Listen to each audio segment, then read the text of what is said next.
Pengasihan sadat sejati, bukan janji, bukan pamrih, melainkan pancaran cinta yang tak bertepi. Sadat sejati adalah kesederhanaan, menjadi peneduh bagi jiwa yang resah, dan menjadi pelita bagi hati yang gelap. Pengasihan sadat sejati adalah keikhlasan yang tak pernah mati, yang dapat membawa kebaikan bagi kehidupan. Abah Sukma. Itu datang nggak pakai baju. Saya sampai menjerit waktu itu. Dalam hati saya menjerit, nggak mungkin. Makhluk-makhluk seperti siluman juga suka mencintai. Pesugihan itu melalui pengasihan juga banyak. Bisa ya? Bisa, semakin kita tingkat pengasihannya tinggi, secara kanda nyata ajaril, kita moroti si A aja bisa. Wujudnya itu seperti kerbau, Mang. Cuma ketika datang di hadapan saya berupa wujud menjadi laki-laki. Yang satu itu kitab, yang satunya sebelah tangan kirinya itu uang. Si Eyang ini mengatakan kepada saya, mana yang kamu pilih? Untuk pilkada bisa ya? Pilkada bisa. Ada yang menerima, Bang, orang-orang lain? Diturunkan maksudnya? Oh, itu diturunkan ke anak saya, Bang. Anak perempuan saya kalau dihina sama orang, udah 3 laki-laki yang gila, Bang. Waduh. ini nyata, Bang. Jadi gini, Bang. Awal perjalanan kita waktu remaja itu di tahun 94. Tahun 94 itu kenapa saya mendalami sesuatu mantra kejawen tentang pengasihan? Ya karena mengingat kehidupan saya itu kurang. Jadi kalau orang kurang untuk bersaing mendapatkan sesuatu pasangan atau mendapatkan sesuatu kepercayaan dari orang, ya kita harus bisa mengolah rasa kita. Nah kebetulan waktu itu kakek saya seorang praktisi di zamannya, juga seorang ketua seniman di zamannya. Nenek saya juga seorang seniman di zamannya, berikut ibu saya. Nah beliau-beliau ini yang mempunyai mantra-mantra kejawen yang berupa aji pengasihan. Saya belajar dari nenek saya karena saya tidak mau kekurangan keluarga saya ini saya tetap di bawah. Saya harus bersaing apa yang saya mau. Saya tidak kalah dengan teman-teman seumur saya. Akhirnya saya bicara sama nenek saya, Nek, saya datang ke sini ingin meminta sesuatu mantra. Mantra apa? Kata nenek saya. Bukankah kakek-kakek kamu itu memberikan? Ini beda, Nek. Saya tidak mau tersaingi dengan teman-teman saya seumuran dengan saya. Nenek saya tersenyum. Untuk apa mantra itu? Kata nenek saya. Kalau kamu nggak bisa membawanya, nanti dampaknya nggak bagus. Tahu nggak mantra itu? Saya dikasih 2 mantra, Pak. 2 mantra itu mantra kejawen. Itu yang satu sadat sejati banyu setetes. Yang keduanya rubung sari. Saya menanyakan sadat sejati banyu setetes ini, Pak. Itu sadat sejati banyu setetes, Nek, gunanya untuk apa? Nenek saya menjawab, kalau kamu mengamalkan sadat sejati banyu setetes, karena manusia itu tercipta dari banyu setetes. Semakin kamu mengamalkan memantranya, maka si manusia tersebut itu akan tertarik kepada orang yang mengamalkannya atau memantranya. Tapi itu pantangannya berat, Jong. Pantangannya apa? Ketika kamu mengamalkan mantra itu atau membaca mantra itu, meskipun kamu banyak yang mencintai, khususnya kaum Hawa, perempuan, jangan kamu sentuh, apalagi kamu berbuat zina. Itu kata nenek saya. Lah, kalau bukan mencintai wanita itu untuk apa? Begini saya terangkan, kata nenek saya. Kamu boleh menyentuh wanita itu, bahkan kamu boleh berzina, tetapi kamu sudah siap menikahi orang yang kamu sentuh. Jika kamu tidak menikahi orang itu yang kamu sentuh, maka diri kamu sendiri akan menjadi tumbalnya, bisa meninggal, dan wanita yang kamu sentuh itu akan menjadi gila. Kamu sanggup enggak? Kata nenek saya. Cuma karena saya itu mengingat orang tua saya, memang ya maaf ya, saya ingin memotong garis merahnya, benang merahnya. Orang tua saya ketika mempunyai istri kan banyak. Dari situ saya inisiatif jangan seperti orang tua saya. Meskipun saya mengamalkan mantra pengasihan, dalam hidup itu satu, beristri. Pengasihan yang kita amalkan, yang kita mantrakan itu bukan untuk mencari sesuatu, tetapi mencari untuk kebergunaan orang banyak. Saya kasih balik tanya kepada anak saya. Oke, kalau kamu tekadnya seperti itu, tapi kamu janji apa yang kamu ucapkan kamu harus jalankan. Apa nak mantranya? Dikasihlah mantra itu, Mang. Saya ambil sadat banyu setetes. Kenapa sadat banyu setetes itu? Artinya apa? Sadat itu pengucap, Mang. Setetes itu tetesnya air yang ada dalam sari-sari manusia.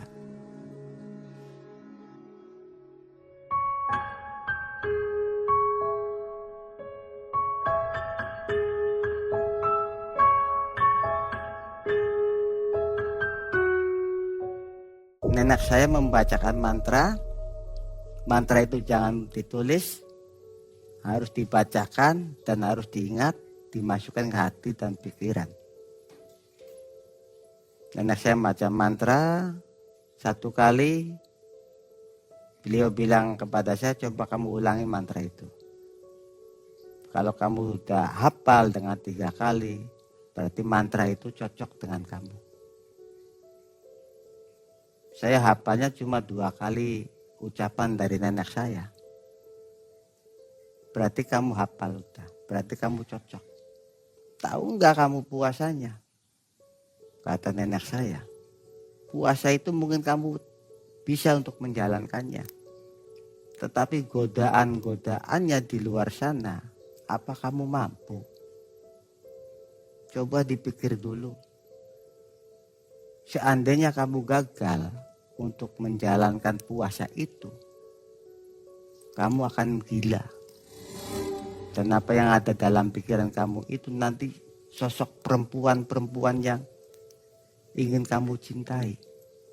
Itu jika kamu gagal. Tapi jika kamu lulus, hidup kamu itu akan banyak dikelilingi orang-orang yang menyukai kamu dan mencintai kamu. Kamu jauh dari musuh. Yang ada kamu itu dikasihi dan disayang sama orang-orang yang sekeliling kamu. Cuma karena saya punya tekad, Bang. Tekad bagaimana caranya saya untuk lebih di atas. Apapun resikonya, apapun pantangannya, dan apapun yang terjadi di depan, saya optimis, yakin dan bisa untuk menjalankan. Akhirnya saya berbicara kepada nenek. Nek, berapa puasanya? 7 hari 7 malam. Ketika lulus nanti saya ketemu dengan siapa? Nanti juga kamu akan tahu. Tapi selama kamu menjalankan puasa itu, puasa pengasihan sadat sejati banyu setetes, kamu cari tempat di mana hari-hari kamu dikubur. Kamu boleh lakukan di situ. Dan jangan pernah masuk ke dalam rumah. sebelum kamu itu selesai menjalankan puasanya. Saya nggak tahu nak, tentang hari-hari saya dikubur itu di mana. Ya di sini, di rumah nenek ini. Ketika kamu lahir itu masih di rumah sini. Makanya kamu puasa itu harus di teras. Dan tidak boleh masuk. Apapun yang terjadi, mau petir menyambar, mau hujan, mau apa, pokoknya kamu diam di tempat. Itu kata nenek saya. Dan saya meyakini bang, setiap apa yang saya jalankan, saya punya penuh keyakinan bahwa saya itu bisa. Karena saya tidak mau terpuruk dengan teman-teman seumuran saya dulu. Karena saya ingin lebih dicintai sama perempuan, lebih dicintai sama teman, lebih dicintai sama siapapun. Tetapi satu itu yang harus kita pegang. Ketika kamu mencintai orang, jangan orang kamu sentuh. Itu. Akhirnya saya mengiyakan syarat dari nenek saya. Dan saya berpuasa di teras 7 hari 7 malam itu bukannya satu mang. Sama air aja, bunga kantil sama air. Itu persyaratan dari nenek saya. Dan itu bunga kantil itu mengandung makna kalau kita seperti orang kejawen, orang di mana saja akan ngintil. Jadi kamu harus pakai bunga kantil ini. Dan warnanya pun beda. Warnanya harus warna kemerah-merahan. Itu sudah disiapkan sama nenek saya. Kalau nenek saya dulu laki-laki manapun ya maaf, semoga Tuhan mengampuni segala dosa-dosanya, itu akan terpikat. Apalagi beliau seorang di zamannya ini ratu dari segala ratu Tayub, penari. Akhirnya saya mengiyakan puasa 7 hari 7 malam di teras. Satu hari saya menjalankan tirakat itu. Tidak ada perwujudan sama sekali. Kedua harinya itu baru ular mang. Ular wirangon itu ular Jawa mang. Ular yang bintik-bintiknya, ularnya panjang. Tapi itu bintik-bintiknya seperti ya ular wirangon. Mungkin orang kalau lihat video saya ini mungkin tahulah bentuk ular wirangon itu. Nah ular wirangon itu datang ke saya mang. Datang ke saya pas dah 1 meter dari saya itu dilekingker. Terus kepalanya gitu ngentuk-ngentuk tanah. Tuh. Nah habis ngentuk-ngentuk tanah, dia pergi lagi, si ular wirangon itu. Nah paginya kakek saya ngomong sama saya, kamu semalam nemuin apa? Ular nek, kek. Ular wirangon. Wah itu ular wirangon itu kalau kepercayaan orang Jawa itu namanya ular penunggu ari-ari. Kata kakek saya. Ya udah diambil tanahnya. Tanah itu saya ambil mang. Tanah itu saya ambil, saya ikat dengan daun pisang klutuk. Kalau bahasa nasionalnya pisang batu. Saya masukkan ke saku. Tetap masih berjalan puasa itu. Dari hari pertama, kedua, ketiga, nah keempatnya saya itu didatangin sosok hewan bertanduk, wujudnya itu seperti kerbau mang. Kerbau itu seakan-akan menghampiri saya dan seakan-akan marah. Si kerbau itu dalam keadaan saya masih puasa di teras. Cuma ketika datang di hadapan saya berupa wujud menjadi laki-laki. Nah laki-laki itu dewasa tua. Nah laki-laki itu menawarkan sesuatu benda. Itu ada 2 benda di tangannya. Yang satu itu kitab, ya buku kecil, yang satunya sebelah tangan kirinya itu uang. Nah, uang itu 10 ribuan. 10 ribuan itu gambarnya Ibu kita Kartini. Si Eyang ini mengatakan kepada saya, mana yang kamu pilih? Apakah ini? Apakah ini? Cuma ketekatan saya itu, Mang. Meskipun yang di tangan kirinya itu uang 10 ribuan. Tetapi saya lebih baik memilih ini, memilih buku kecil ini. Saya pilih buku kecil ini. Ya udah, kamu silakan. Diambil. Itu rezeki kamu. Kamu bener nggak minta uang sama saya, enggak? Kakek itu tersenyum, si Eyang itu. Saya memilih buku ini, Eyang itu tersenyum.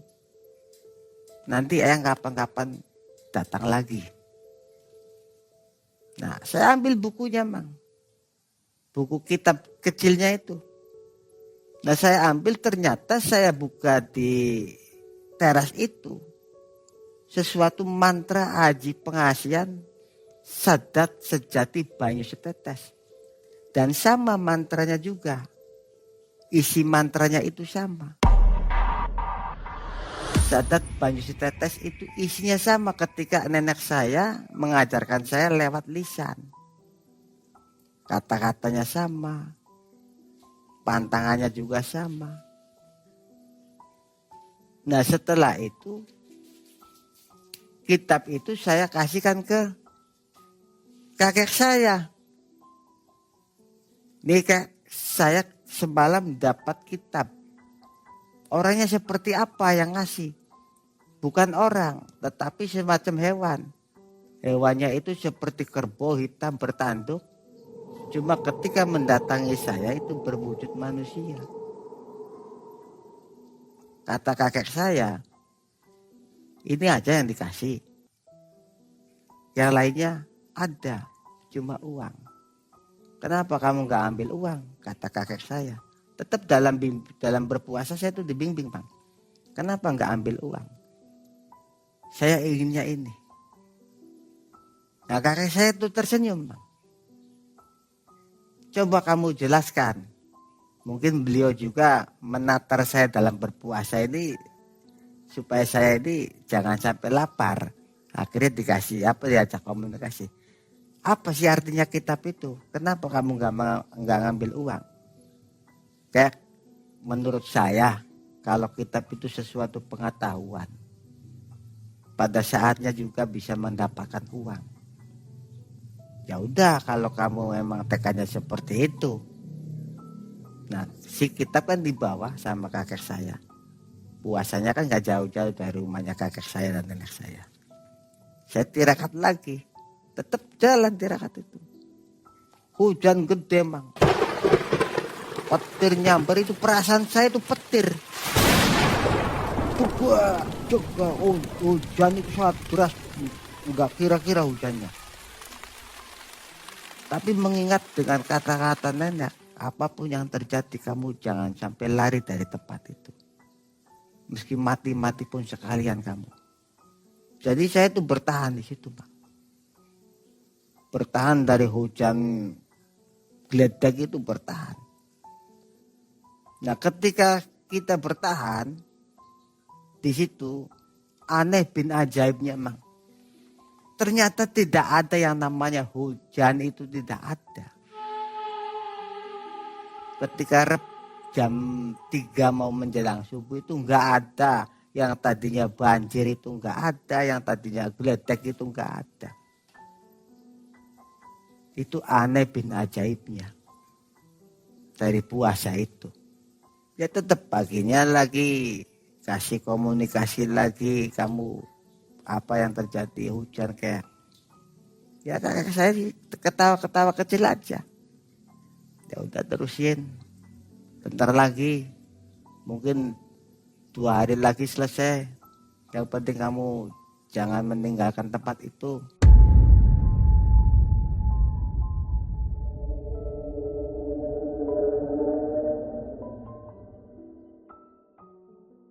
Nah, di 5 harinya si Eyang yang dulunya datang kepada saya ketika waktu hari kedua itu Bang, yang memberikan kitab sama uang 10.000, itu datang lagi tapi melalui mimpi Bang. Entah kenapa saya waktu itu bisa tidur, entah kenapa waktu itu saya udah nggak bisa memikirkan apa-apa lagi. Pokoknya waktu itu saya tidur aja pulas, sambil didasari kelasa seperti kelasanya orang mati. Zaman dulu kan kelasanya dari rumput semua, bukan kelasa yang bagus-bagus. Nah, ketika saya tidur, saya diajak sama Eyang yang hari kedua datang kepada saya. Bangun, ikut sama saya. Kemana Yang? Pokoknya ikut aja. Jadi saya tuh dibawa Bang. Dibawa, tetapi raga saya itu di situ.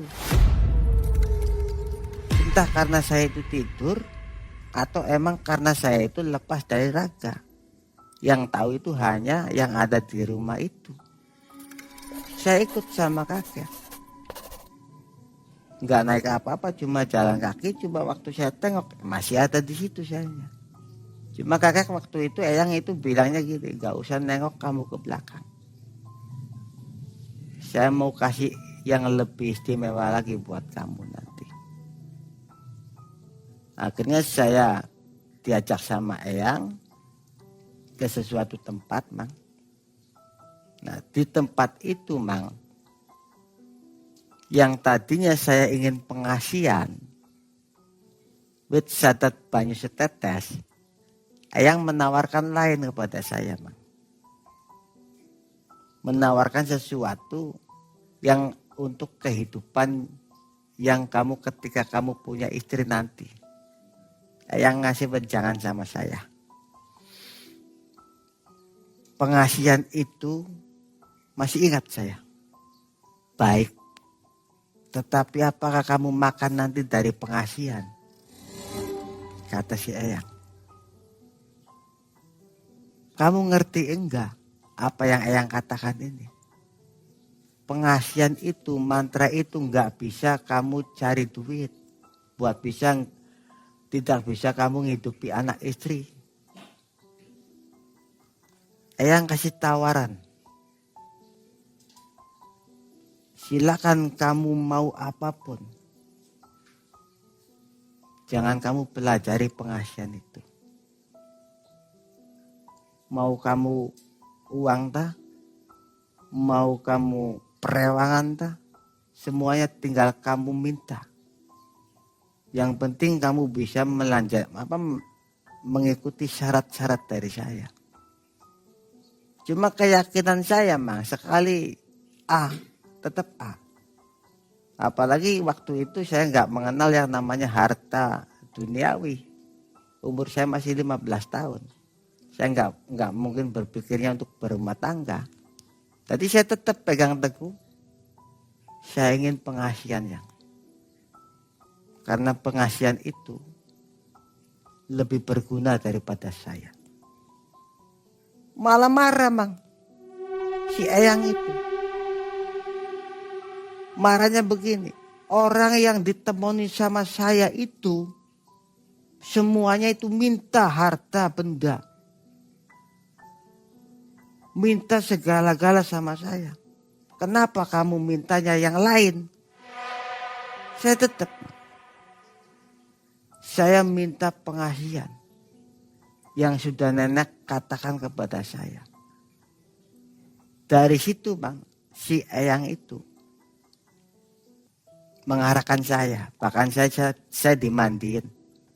Ya udah, berarti kamu itu orang baik. Orang yang bisa berguna nanti. Tapi derajat kamu itu bukan diri kamu sendiri. Derajat kamu itu kelak nanti di saat kamu tua. Kamu bisa menemukan apa yang kamu inginkan. Dari Eyang. Sini kamu mandi. Saya dimandiin Bang. dimandiin, waktu itu dimandiin 7 sumur. Tapi dalam 7 sumur itu, Mang, itu bukan sumur. Gosang. Gosang itu jamban. Jamban yang terbuat dari tanah, tetapi yang sudah terpendam. Ada 7 jamban di situ, tapi saya lihatnya itu sumur. Nah, di dalam jamban itu, dari 7 jamban itu ada isinya, Mang. Itu melihat saya sendiri. Ada isinya. Ikan, ayam, ular, dan bahkan di sumur itu, Mang, kepalanya manusia.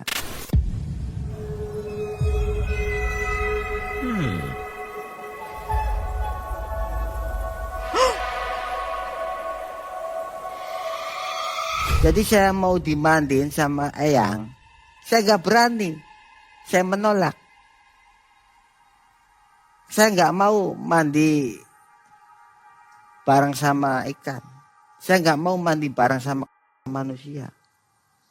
Saya ingin mandi dengan air yang benar-benar bersih.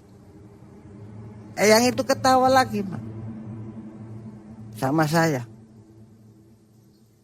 Berarti kamu itu awas, waspada. Tapi kebanyakan orang yang datang di sini paling suka mandi di tempat ini, Licung, kata si Eyang. Ya udah, ikut sama Eyang lagi. Nah, akhirnya saya ikut, Mang. Saya ikut dibawa ke sesuatu ruangan padang. Nah, di situ baru saya dimandikan di danau. Danau kecil, cuma di danau kecil itu di sampingnya ini, Mang, itu ada 3 pot bunga. Pot bunga, yang satu warnanya putih, terus yang satunya warnanya merah, yang satunya itu seperti mawar. Tuh. Nah, selesai saya mandi di situ,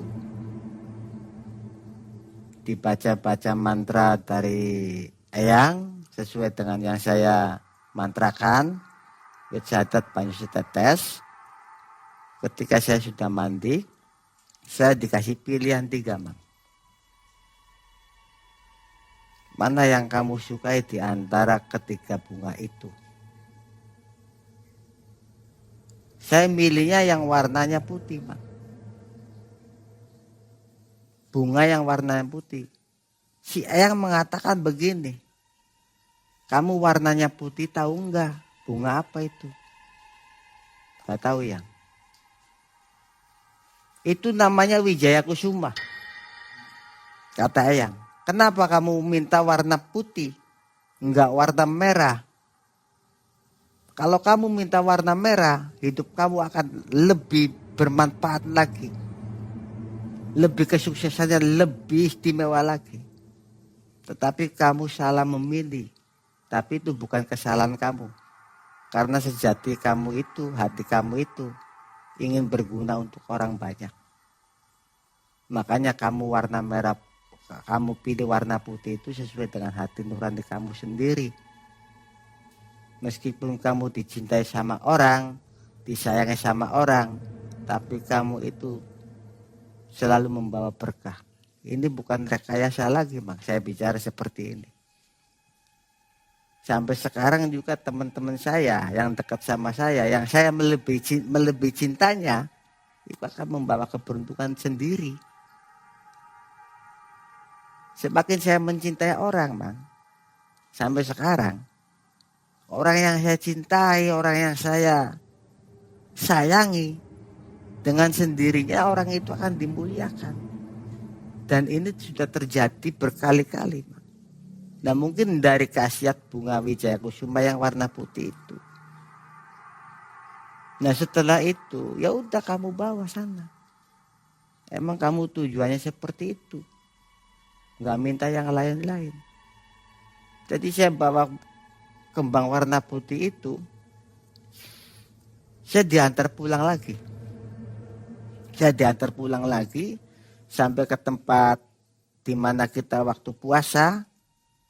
Di situ pas bangun-bangun jam 3:30. Itu juga dibangunin sama kakek saya. Mau subuh bangun. Ya tetap paginya ditanya lagi. Dalam bimbingan sih. Kamu semalam ada pertanda apa, Sukma? Ya saya ceritakan sesuai dengan apa yang saya dapat. Saya dimandiin sama yang itu ciri-cirinya yang seperti hewan, seperti kerbau hitam kelep. Iya, oh ya udah. Terus kamu dikasih apa? Saya dikasih bunga ya. Nah, kenapa kamu nggak milih yang warna merah? Kakek saya tahu, Mang. Kenapa kamu nggak milih warna merah? Tapi kamu milihnya warna putih itu. Padahal kalau kamu milih warna merah, kamu sangat istimewa ke depannya. Mencari rezeki juga kamu akan mudah. Tapi kalau kamu kan warnanya putih kan karena kakek juga tahu kamu tuh dari dulu juga orangnya seperti itu, nggak minta apa-apa. Ya udah kalau kamu jalannya seperti itu ya jalankan. Nanti juga ada berkahnya. Terus dikasih wejangan apa lagi? Gini ya, saya dikasih wejangan sama Eyang. Ketika kamu mendapatkan sesuatu berkah, di saat kamu umur sudah mentua, di saat kamu umur sudah menginjak 40 ke atas, itu kata Eyang. Terus kakek saya mengatakan begitu. Yang penting selama kamu hidup sekarang, kamu harus berhati-hati dan jujur. Jangan pernah kamu mengingkari kepercayaan orang. Jangan pernah kamu menyalahgunakan apa yang kamu sudah dikasih kepercayaan sama orang. Kakek saya selalu wejangan seperti itu. Nah itu baru 5 hari kita menjalankan tirakat puasanya. Nah mimpi-mimpi itu, petunjuk-petunjuk itu udah ada. Cuma karena kebodohan saya. Kebodohannya orang sudah dikasih uang gak mau. Orang udah dikasih penawaran pesugihan gak mau.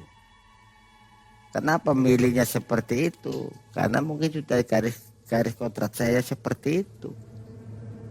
Nah, untuk ke-6 harinya itu mah yang paling berat godaannya. Orang tua saya itu menangis.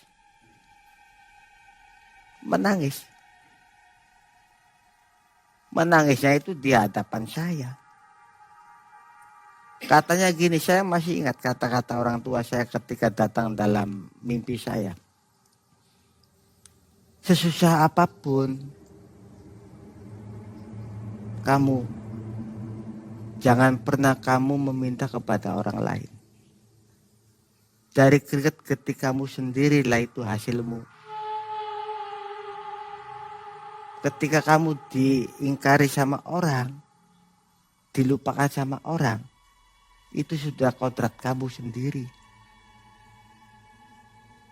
Dan kata-kata ibu saya itu, Mang, terjadi di saat saya menjalankan sesuatu. Banyak yang terjadi seperti itu, Pak. Ucapan ibu saya itu sudah terjadi. Jadi orang itu ketika sukses lupa sama saya. Ketika orang itu mendapatkan sesuatu, lupa sama saya. Dan saya juga nggak banyak menuntut. Karena dari kodrat saya seperti itu. Nah itu baru 6 hari, Pak. Puasa itu. Wejangan yang sudah saya dapatkan dari hari pertama, hari kedua, hari ketiga sampai hari ke-6, saya masukkan ke hati pikiran. Karena sesuatu kekuatan manusia itu ada dalam pikiran dan hati. Raga hanya sekedar penggerak. Tapi hati pikiran kita itu yang paling utama kita jalankan. Itu. Nah ke-7 harinya ini yang lebih parah lagi, Mang. Godaan yang ke-7 harinya ini, Mang, istrinya orang, Mang ya. Tetap manusia itu mempunyai nafsu, Mang. Mempunyai hayalan, mempunyai pandangan. Istrinya orang yang saya kagumi itu datang, Mang. Itu kalau dikatakan godaan nyata. Kalau dikatakan nyata enggak mungkin. Itu datang enggak pakai baju. Saya pernah mengidamkan sesuatu, ya maaf Mang ya, yang namanya manusia pasti hilap ya. Mungkin melihat kecantikannya lah. Saya mengidamkan istrinya orang, Mang. Dulunya ketika saya belum menjalankan tirakat ini, itu datang dalam goda saya, Mang. Datang meminta sesuatu kepada saya, berhubungan. Tetapi saya juga ingat kata-kata kakek saya dan nenek saya, apapun yang datang jangan kamu anggap itu nyata. Dia datang ke-7 harinya nih, Mang. Saya sampai menjerit, Mang, waktu itu. Dalam hati saya menjerit, nggak mungkin. Tetap dalam bisikan, itu mungkin. Itu rezekimu. Kenapa kamu nggak lakukan itu? Ketika dia datang ke saya, yang saya bisa jadi patokan bahwa dia itu bukan dia, itu selalu lendotan sama tiang saka. Apa tuh yang lendotan tuh? Pokoknya dia senderan ke tiang saka lah. Jadi seolah-olah tuh menggoda, Mang.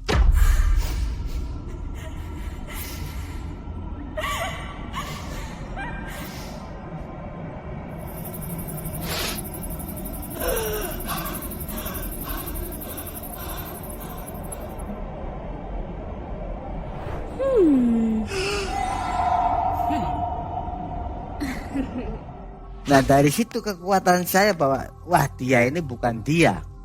Dia ini pasti setan lah yang menyerupai dia.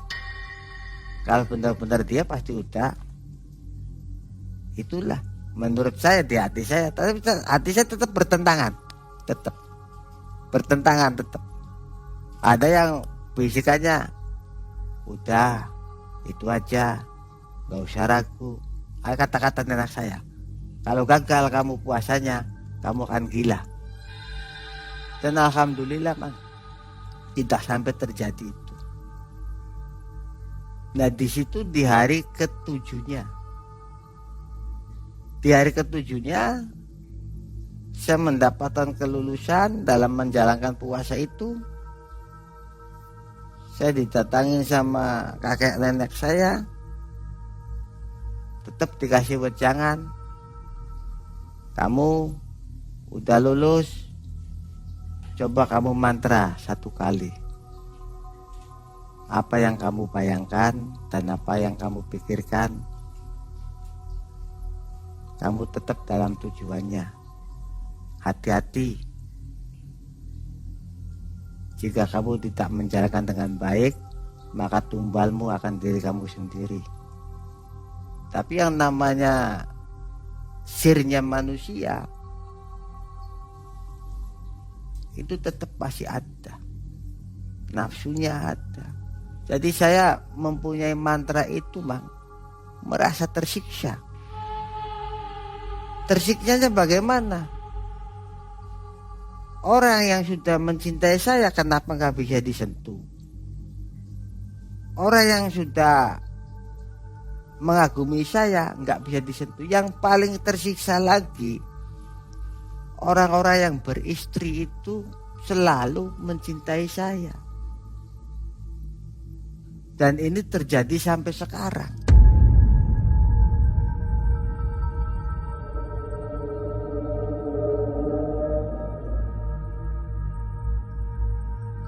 Akhirnya saya itu datang lagi ke nenek saya. Nek, saya benar-benar tersiksa.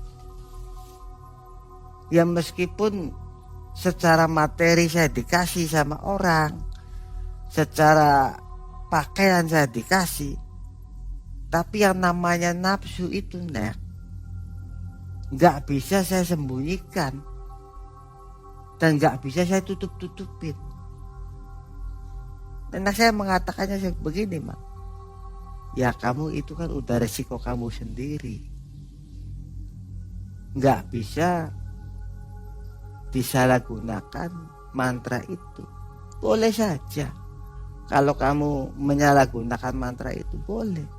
Tetapi kamu ingat sendiri, semakin kamu menyentuh orang yang kamu tidak nikahin, maka tumbalmu akan dirimu sendiri. Bukan tumbal kena setan, tapi tumbal kena amal perbuatanmu. Dan kamu akan mati. Kalau kamu ingin meneruskan supaya kamu itu hidupnya normal, ya kamu harus menjalankan tirakat untuk obatnya. Setiap mantra pasti ada penawarnya, kata nenek saya. Penawarnya apa? Ya kamu puasa lagi 7 hari lagi supaya kamu normal. Tapi ingat, seumur hidup kamu harus punya istri 1, jangan lebih. Kamu boleh nafsu kepada siapapun, kamu boleh melampiaskan kepada siapapun, tapi yang kamu gauli bukan orang-orang yang kamu cintai. Yang kamu gauli itu orang-orang yang tidak terlihat dari orang. Kamu boleh itu. Nah saya kan nggak ngerti, Bang orang yang tidak terlihat itu apa? Ya orang-orang yang berupa siluman. Boleh kamu melakukan itu kalau kamu menginginkannya. Tetapi di saat kamu melakukan seperti itu dengan orang-orang yang tidak terlihat, kamu harus nanti di kedepannya itu akan berbahaya bagi keturunan kamu sendiri. Contohnya gini, Cong. Kalau kamu selalu meningkatkan hawa nafsu kamu karena dengan mantra itu, terus kamu melampiaskan kepada siluman, nanti ujung-ujungnya anak kamu yang akan jadi wadahnya. Dalam arti kelahiran tidak normal, cacat. Nah itu dampaknya. Ya terus bagaimana? Kalau saya tuh Mang selalu ngeyel, jadi selalu ingin tahu dari kedahsyatan mantra Wit Sadat Banyu Setetes itu, efeknya bagaimana, kedepannya bagaimana. Saya tuh ngeyel, dalam arti ngeyel mencari kebenarannya itu untuk orang-orang di sekeliling kita itu apa. Yaitu dampaknya sangat bagus. Makanya Bang saya sih bercerita seperti ini untuk meluruskan dan menjalankan apa yang sudah saya jalankan. Jadi bagaimana caranya kita hidup normal, bagaimana caranya kita seperti orang-orang, ya harus kita berlaku seperti itu, menjalankan tirakatnya, menasyaratnya. Karena ilmu dan iman itu satu paket yang tidak bisa dipisahkan. Tetapi harus kita olah rasanya itu jalan. Setiap bulannya kita isi, setiap tahunnya kita isi. Bagaimana mantra itu bisa aktif, bagaimana mantra itu bisa berguna untuk diri kita sendiri, bagaimana mantra itu untuk membantu orang. Terlebih dahulu yang kita benahi itu diri kita sendiri. Apapun ujian dari orang menghina saya, apapun itu cacian orang menghina saya, kita pasrahkan kepada Sang Maha Kuasa atas dasar izin keyakinan.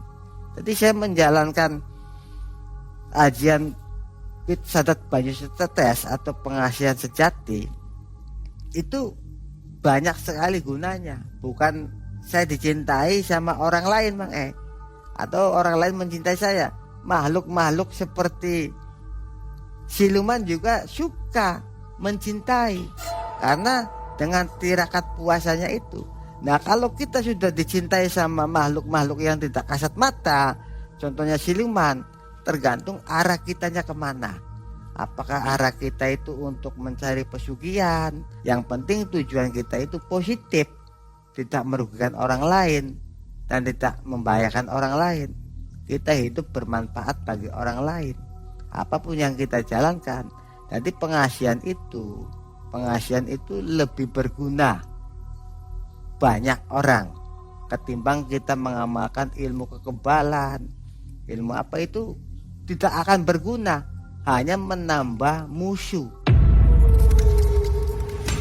Tapi kalau pengasihan yang kita amalkan, yang kita tekuni, yang kita jalankan, itu sangat berguna. Bukan manusia saja yang cinta sama saya, bukan perempuan saja yang suka sama saya. Di sekeliling kita, makhluk-makhluk halus juga akan mencintai saya, akan menyayangi saya. Pokoknya saya main di mana aja, orang itu pasti suka. Jadi dampak-dampak positifnya itu banyak. Kalau saya ingin mencari pesugihan, kekayaan, bisa. Asal kita mau menjalankannya dengan puasa, dengan tirakat. Tetapi kan kita jangan sampai melakukan seperti itu. Jadi siapapun bisa ya, Bang? Siapapun bisa. Manusia itu kaya, Mang.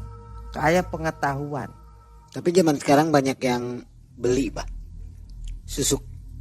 Kalau masalah zaman sekarang pengennya instan semua, Mang. Itu bisa, Bang ya? Bisa. Pengennya instan. Instannya dalam arti kita mengeluarkan uang, tapi kita beli dari susuk-susuk orang, tapi itu efeknya nggak bagus. Ada resiko. Ada resiko. Setiap kita beli itu ada resiko. Yang paling utama kita untuk menjalankan mantra atau amalan itu diri kita sendiri. Yang namanya olah rasa kita itu sangat kaya, Man.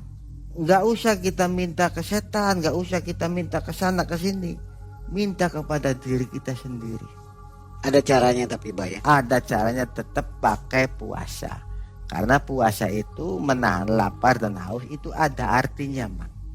Menahan lapar dalam arti kita harus tahu bahwa yang bukan haknya itu jangan dimakan.